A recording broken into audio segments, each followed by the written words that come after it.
Hey guys, welcome back to Playing Footy. My name is Bailey. Now we're looking at the Brisbane Lions AFL trades that could potentially happen or not happen. Potential additions they're looking at is Jack Martin and Matthew Owies. Both are from the Carlton Football Club. The Lions are facing a fairly quiet off-season as they continue to celebrate their premiership win, which is just fantastic. And so, look, another thing that's coming to limelight is Joe Daniher's future. So whether or not he plays on in 2025, he's been a big part of, or integral part of the Brisbane getting over the line of the Giants. And he kicked a couple of goals there. And he's just been a great traditional lead-up forward that leads right up the ground. Now, that's nothing to take away from Eric Hipwood or even Logan Morris, who's been a shining light for Brisbane Lions in season 2024. But if they were to lose Daniher, they probably could go after some of the smaller type forwards.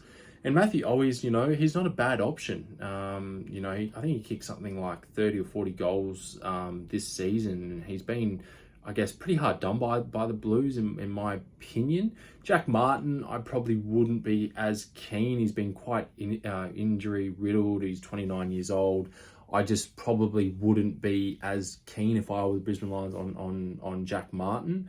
Potential departures for Brisbane Lions are Jackson Pryor, who's been a great stand-in for the injured sort of Tom Doedee, Lincoln McCarthy, Darcy Gardner that did their ACLs, and Kitty Coleman. So he's done really well. He's been linked to Essendon Bombers though, because he doesn't have a deal for 2025. So that is one of the things there. Their draft picks going into the draft are 18, 56, and 69.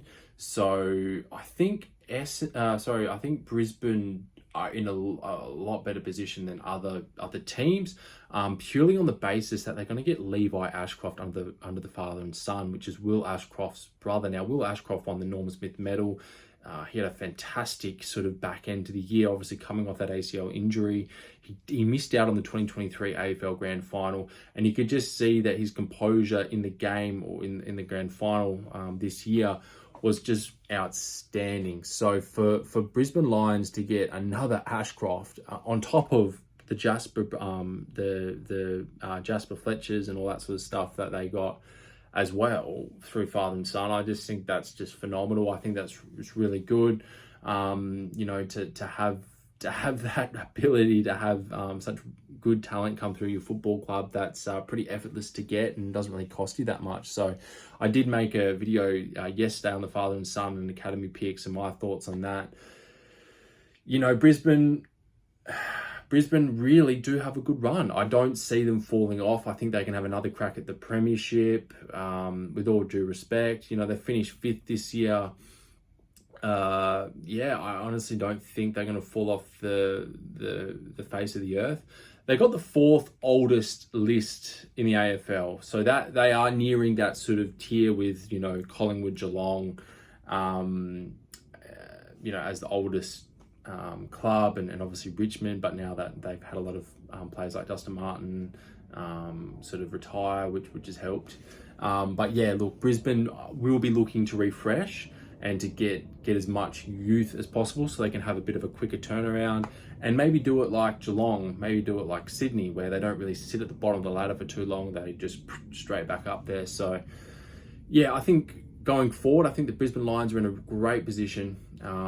They've got 18 players with 100 games of experience. So they've definitely got that sort of bracket there where players can lean on each other for leadership and so forth.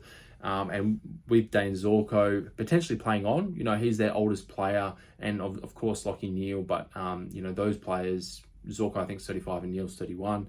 They're not getting much younger, and Daniher's I think 30 or something like that. So that is their top bracket of leadership and oldest players. But what do you guys reckon? Comment down below, like and subscribe. Are you a Brisbane Lions fan or are you not? Where do you see them in 2025 with this trade? And what do you guys reckon? Who do you think they should go after? And what do you think of Levi Ashcroft, Will Ashcroft's brother? I think that's going to be an interesting development coming into this trade period. So I'll see you in the next one, guys.